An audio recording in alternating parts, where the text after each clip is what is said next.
Noi, acum zilele astea, am sunat câteva posturi de televiziune, inclusiv televiziunea publică, și ne-am interesat referitor la prețul unui minut de reclamă. Dacă la televiziunile private prețul nu depășește 400 de euro pe minut,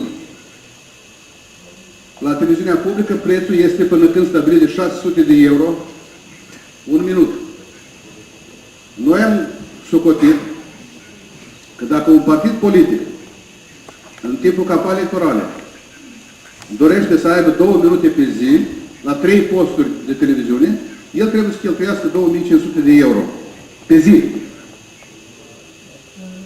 Dar la televiziunea națională, de exemplu, la televiziunea publică, Moldova 1, dacă am fi bronat câte aceste 2 minute, trebuie să undeva în mediu 70.000 de euro pentru un partid politic. Statul, dar cel puțin guvernarea, stimulează corupția politică în Republica Moldova, fiindcă eu nu înțeleg de unde partidele politice pot să ia 25.000 sau 2.500 de euro pe zi să-și facă reclamă.